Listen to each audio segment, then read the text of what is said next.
বড়বাজার চন্দননগর ইন্দ্রলোকে এখানে ইলিশ উৎসব হচ্ছে। আর লিমিটেড ইলিশ কী কী আইটেম রয়েছে 1099 টাকার মধ্যে চট করে দেখে নিই। ভাত রয়েছে, মাছের তেল রয়েছে, এখানে ইলিশ মাছ ভাজা রয়েছে, এখানে রয়েছে ভেজ ডাল, এখানে রয়েছে কচু শাক দিয়ে ইলিশ মাছের মাথা, সেই সঙ্গে এখানে আলু ভাজা, এখানে রয়েছে ইলিশ পাতুরি, এখানে রয়েছে ভাপা ইলিশ পাট্টাপাটি। এখানে একটু দাঁড়িয়ে যাই, হ্যাঁ আচ্ছা যাই হোক।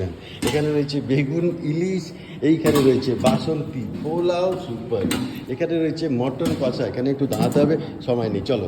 এখানে হচ্ছে স্যালাড, এখানে হচ্ছে চিকেন কষা, এখানে রয়েছে চাটনি, এটা আম আর আমসত্ত্বের চাটনি, এটা রয়েছে পাঁপড়, এখানে রয়েছে গুলাব জামুন, এখানে রয়েছে চকলেট সন্দেশ, সেই সঙ্গে রয়েছে আইসক্রিম, আর রয়েছে ব্যাপক স্টার্টার, তাই তো বাবু? অনেক রকমের স্টার্টার রয়েছে 1099 টাকা। চলে আসুন চন্দননগরে বড়বাজার ইন্দ্রলোক ব্যাঙ্কোয়েট হাউসে, আর এই আনলিমিটেড ইলিশ উৎসবে পার্টিসিপেট করুন।